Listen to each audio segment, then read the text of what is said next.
Imagine being the Secretary of Education and not knowing the name of one of the most important federal education programs. Well, you don't need to imagine it because this is the Trump regime after all. And that's exactly what happened when Linda McMahon, Donald's newly confirmed education secretary, went on Fox to defend massive layoffs at the Department of Education. Just want to give you a quick reminder that this is the same Linda McMahon who, along with her husband Vince McMahon and WWE, the wrestling organization they ran, was sued in October 2024 for allegedly enabling child sex abuse. The lawsuit remains ongoing as of March 2025. Play the clip.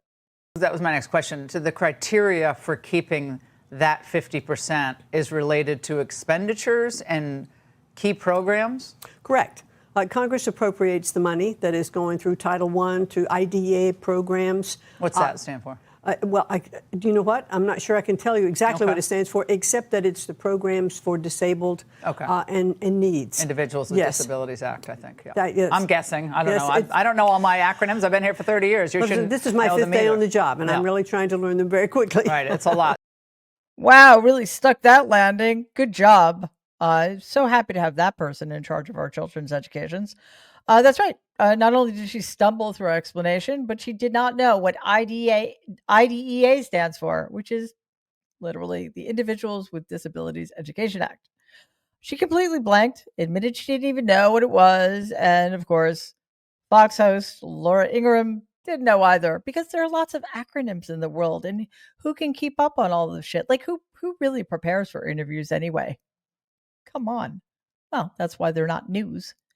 Anyway, the real disaster here isn't just McMahon's ignorance about the agency she's been tasked with running. It's the gutting of public education happening right before our eyes. According to her, this is all Donald's plan. I guess, when we look at it through that lens, why would she need to know anything about the programs or inner workings of an agency she was hired to destroy? It's all making perfect sense. What does this mean, though, for students, teachers, and the future of American education in America? Well, it means that our taxpayer dollars, which go to fund public education, not as well as it should. There is enormous room for improvement, but those funds are going to be siphoned away to do things like pay for and fund private parochial schools. In other words, American taxpayers are going to start paying for Christian education. It also means that many programs like IDEA will be scrapped. So it isn't just that our children who are healthy and not disabled will be given subpar educations in which they are no longer taught American history as it should be taught, who no longer will have access to the kinds of literature they should have access to. It means that people with disabilities will suffer greatly and will be denied basic essential services that will lock them out of their ability to be educated, no matter how poorly, in Donald Trump's America.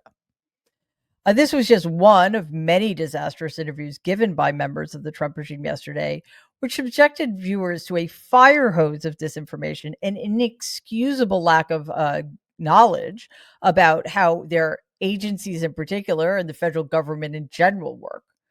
And then Donald, who never saw a grift he didn't like, turned the front lawn of the People's House into a used car lot. Let's just say we watched all of it, so you didn't have to. Before we go further, please hit the like and button and share this video. If you haven't subscribed already, please do. We are really pushing to get 350,000 subscribers on our channel, and every little bit helps. As independent media, your support helps us reach more people so we can grow this thing together. So McMahon isn't the only one who didn't know what the hell she was talking about. Not shocking at all in the Trump regime. In an interview with Sean Hannity this week, Health and Human Services Secretary Robert Kennedy presented a few, let's see, what do we call them? Well, let's start with controversial strategies for tackling the measles outbreak and avian bird flu, which wildly contradict mainstream scientific views. Okay, that's bullshit. Let me put this another way. In lieu of vaccines, Kennedy offered delusional, dangerous, and completely insane treatments, so-called, that were considered laughable and insane over 100 years ago. Kennedy, of course, argued that vaccination should be a personal decision, suggesting that vaccine-related injuries were more prevalent than research suggests. Well, okay, that's not true, because we have so many peer-reviewed journal articles making it very, very clear that there is no connection whatsoever between vaccines like MMR and autism, which seems to be Kennedy's big obsession. He disagrees. How would he know this? Well, he must know something. No, he doesn't know anything. He was an environmental attorney who has no degree in science of any kind whatsoever. He's not a medical doctor of any kind. He's not an immunologist, and he's not a virologist. He's just a hack who, for whatever reason, feels the need to spread these conspiracy theories that are putting all of our children, and a lot of us adults too, at enormous risk for no reason whatsoever, except that he now has the power to do so. As for the avian flu, Kennedy says it cannot be eradicated and that the immunization of flocks could create a mutation factory. Here's an excerpt from the interview. Play the clip. First of all, avian flu will never be eradicated. It is endemic in wild populations of birds, and particularly mallards, and that's what infects the domestic flocks.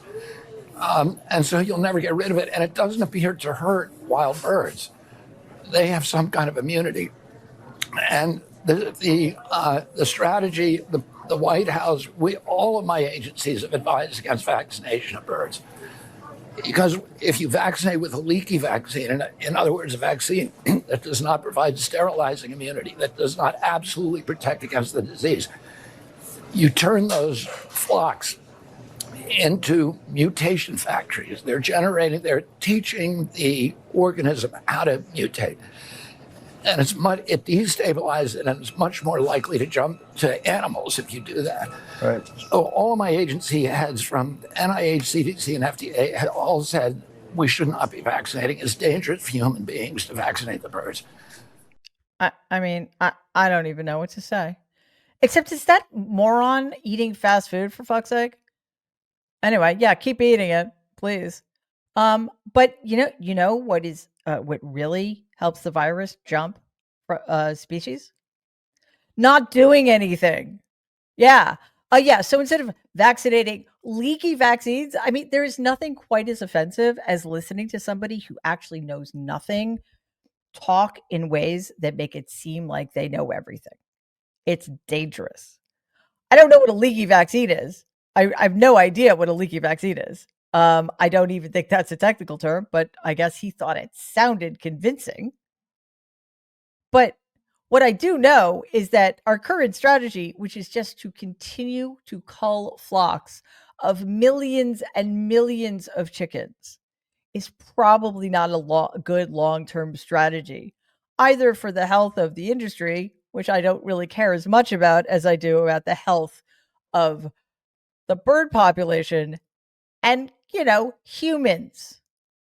Kennedy continues to argue for what's called herd immunity. This is a term we heard a lot about during the COVID-19 pandemic when Republicans took their cues from Donald, who had decided that there was no problem here and we just needed to do nothing and let nature take its course. Dr. Oz, remember him? He also argued for herd immunity back in 2020, saying, I'm paraphrasing, but he basically said, yeah, let's open up the schools. Let's get the kids go back to school. And, so maybe 2 to 3% of them will get sick and die. Again, I said I'm paraphrasing, but that was essentially his strategy. An actual medical doctor. Well, you know what that would have meant? That would have meant that on the lower end of that average, of that speculation, 1.56 million children would have been impacted, and as many as 2.3 million would have been, because these people are monsters. Play the clip. The question is, should you cull those flocks? Most of our scientists are against the culling operation.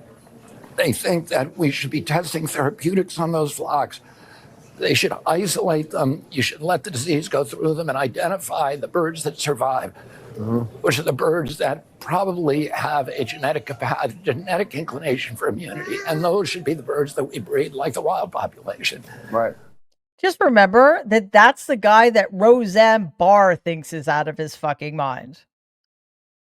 All right, so let's hear from the Mayo Clinic, who knows a thing or two about such things, because the people who work there actually are qualified in the kinds of sciences required. Quote, herd immunity for illnesses such as measles and polio happens when you and the people around you get vaccinated.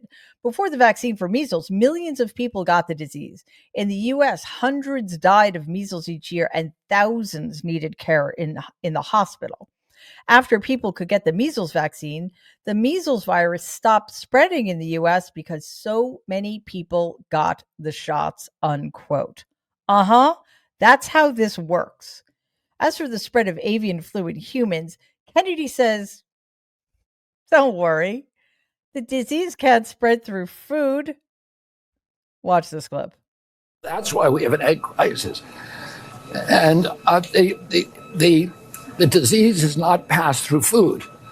So you cannot get it, as far as we know, you cannot get it from an egg or milk or meat from an infected animal. Okay. Well, he's partially right, which is, better than usual, because he's usually completely wrong. It is safe to buy and consume poultry products. However, they have to be heavily regulated, they have to be frequently tested, and the virus is eliminated only through thorough cooking. This means the FDA recommends cooking eggs, for example, until both the yolk and white part of it are hard, which is terrible. Eggs kind of give me a thing. I don't like them, but a lot of people do. So that's an important detail. If you eat eggs, cook them until you can bounce them off a wall, would be my recommendation.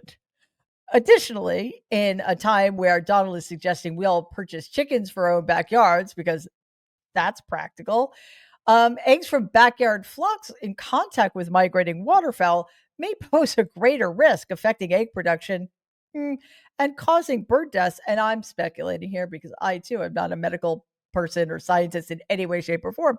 But it seems to me that would increase the risk of the disease hopping from one species to the next. But, I'll let somebody who actually knows more about that weigh in.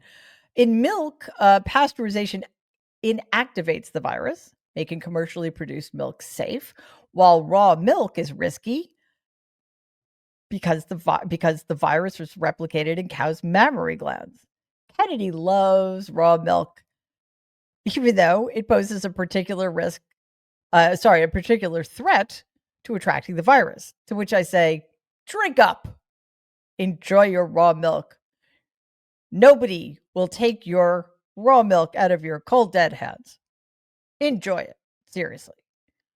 But none of these unassailable facts was mentioned by Kennedy, and Hannity certainly did not interrupt him with the facts either.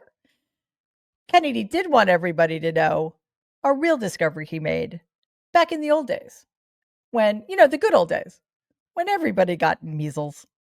Watch. It used to be when you and I were kids, everybody got measles. And the measles gave you lifetime protection against measles infection. The vaccine doesn't do that. The vaccine is effective for some people for life, but many people it wanes. And one of the problems is it does not appear to provide maternal immunity. It used to be a very young kid. You don't want a 1-year-old kid getting measles. That's very dangerous. They were protected by breast milk and by maternal immunity. But women who get vaccinated do not provide that level of maternal immunity that the natural measles infection did. So you're now seeing measles hit very, very young kids and hitting older people within whom the vaccine has waned. And that is something that we need to worry about and that we're looking at HHS. Oh, yeah, the vaccine causes the spread of measles. Please, somebody make this stop. Muzzle this dangerous, seriously, psychopath. Kennedy claims that natural immunity from measles could help prevent cancer and heart disease, but there's no supporting evidence because why would it? Additionally, He's been going on record in support of alternative treatments to measles, such as cod liver oil, which is high in vitamin A, and he commended local doctors for achieving quick recoveries with steroids and antibiotics because, yeah, that's what we want our children taking lots of. Watch this. Governor Abbott was singing your praises, talking about you going all in, you providing the vaccines, we're providing vaccines. Triage, basically. Yeah, we're providing vitamin A. Well, he mentioned that. Yeah, which there are many studies, some showing 87% of effectiveness of vitamin A to help, but against serious disease and death. I have to be honest with you. I don't understand. I don't understand why he is allowed out in public. I don't understand why he's in any position to be in charge of every single American's health. Vaccines and vitamin A? Is this like a both and an either or? Like, what are we supposed to do first or last or not at all? Because I think, last I checked, the one actually works, the vaccine. Vitamin A? Yeah, take it. I guess it's we need vitamin A, but for measles, I do not think so. Of course, he also took the opportunity with Hannity, who was not going to stop him, to spread more disinformation about the measles vaccine. Watch this clip. To do it, there are adverse events from the vaccine. It does cause deaths every year. It causes all the illnesses that measles itself causes, encephalitis and blindness, etc. And so people ought to be able to make that choice for themselves. And what we need to do is give them the best information and encourage them to vaccinate. The vaccine does stop the spread of the disease. Okay. Last week, the Centers for Disease Control announced a new study on vaccines and autism, despite overwhelming scientific evidence disproving any link. This has been done and dusted. I don't know why I said that. I'm not British, but this has been proven to the extent we can prove such things for a very long time. So your taxpayer dollars are being wasted on a study that is absolutely redundant and useless and will provide us with no new information whatsoever, unless, sometimes if you engage in a study with an outcome in your head that you want, well, guess what? That can skew the results. So this is absolutely unacceptable. Meanwhile, measles cases continue to rise. Health officials reported several new measles cases across multiple locations this week. In Los Angeles County, a resident may have been exposed to measles on a China Airlines flight arriving on March 5th. New York State confirmed its first case outside of New York City in a child under 5 in Suffolk County, Long Island. Maryland's Howard County reported a case linked to international travel. Oklahoma confirmed 2 individuals with symptoms tied to outbreaks in Texas and New Mexico. In Canada, 146 confirmed cases and 22 probable cases have been reported as of March 6. New Mexico reported 33 cases, mainly along the Texas border, while Texas has seen at least 223 cases. Measles is highly contagious, with one infected person potentially spreading the virus to 12 to 18 others. There's no specific cure, and 1 in every 1,000 children with measles may die, often due to pneumonia. Is this okay with you? Seriously, is that a percentage of dead children you're comfortable with? Especially when we have a vaccine that eliminates such risks and such dangers almost completely. They want this. They want this. And we need to be aware of that. Because that means if they're okay with this, they are okay with anything. So, while Robert Kennedy looks the other way, while our children get infected with preventable childhood diseases, potentially dying from them, Donald is totally cool. Totally cool, holding used car sales on the front lawn of the People's House. On March 11th, as the stock market slumped, wiping out billions from Americans' 401ks, Donald ignored all economic concerns and instead hosted a Tesla sales pitch on the White House lawn in support of Elon Musk, his handler and leash holder. He literally turned the White House into a Tesla dealership. Take a look. I bought for a very special young woman, I'm sure you've never heard of her kind. And she's a great golfer, and she puts the clubs in the back, and I guess it's a very safe deal. She loves it. And I actually bought one about a year ago, and she loves it. And it's very safe, it's very strong, heavy, it's all steel, stainless steel. But the cars themselves, so what is this one, Mila? That's the Model Y. That's a Model Y, so I have a lot of information to put into price. Yeah. I want to make a good deal here. You know, I do notice this. They have one, which is $35,000, which is pretty low. What is that all about? Yeah, it's, I guess we wanted to make the point that Teslas aren't all expensive. You can get a Tesla for as little as $35,000. Yeah. And I just wanted to thank the president for his support. This means a lot. And also thank everyone out there who is supporting Tesla. Yeah, I want to thank him for breaking the law and helping me make more money while the stock market crashes because of him. $35,000, I'm sorry, that is a lot of money for a car. People are losing their shirts, and this snake oil salesman is promoting cars that cost at minimum $35,000. But, you know, like all good snake oil salesmen, he had a sales pitch all written out by somebody else, of course. So, you know, he got the pitch right. His notes ran through the various Tesla models, the pricing, and other notes to make sure that his pitch was tight.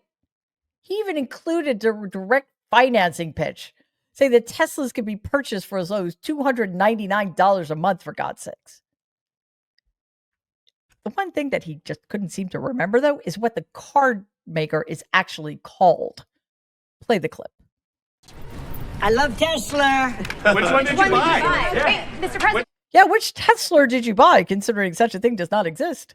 By the way, that's not a Queens accent. I should know. I'm from Queens. I mean, I don't have a Queens accent, but I'm pretty sure I know what they sound like. We don't say Tesla when we mean to say Tesla. So what is it with this sales pitch out of the blue? Well, you know, this, as all of Donald's relationships are, this one is purely transactional. Maggie Haberman explains why Donald did that Tesla infomercial at the White House. Play the clip. So, Anderson, Teddy Schleifer and I reported that Elon Musk has signaled to Trump's advisors that he wants to direct $100 million into Trump-controlled political entities. Now, that's different than what he has done in the past. In the past, he has funded a lot of political support for Donald Trump. It's, you know, I believe more than $300 million in the past through his own PAC called America PAC. This would be something very different. It would be giving it to entities that are controlled by the Trump team, and it would be a different kind of approach. Now, all of this is happening. This has been being discussed over the last several days. The backdrop is, you know, obviously that very contentious cabinet meeting last week.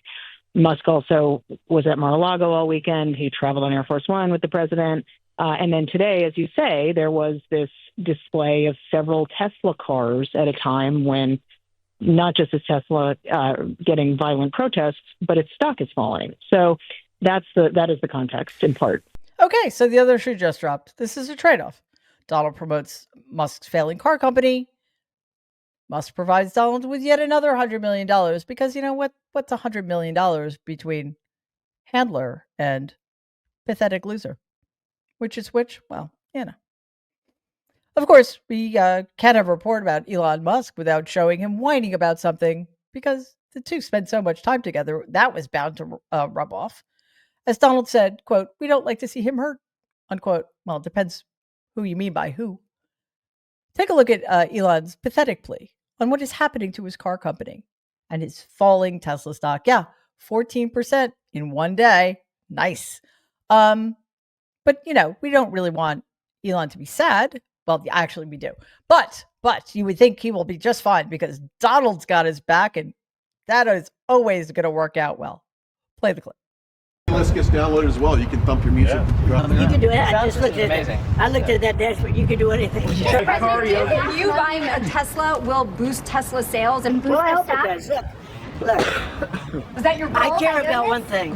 When somebody's a great patriot, they shouldn't be hurt. He's a great patriot. He didn't know me from Adam until we met a little bit when I was in my first term, but he came out, he endorsed me very strongly. Oh, yeah, that's all it takes. That's all it takes. Do you like Donald? Do you support him? Well, then you too can sell your products on the White House lawn, and he will back you and help make you money. Why? Well, because you're going to give him a cut of it, aren't you? Two pathetic, whiny baby losers running America into the ground. But hey, at least they're driving the worst car on the planet. Have fun, guys. Please take a second and like and share this video. Be awesome if you could subscribe to the channel. If you're listening to us in podcast form, please follow us and give the show a 5-star rating because it really does help other people find our content. Thanks.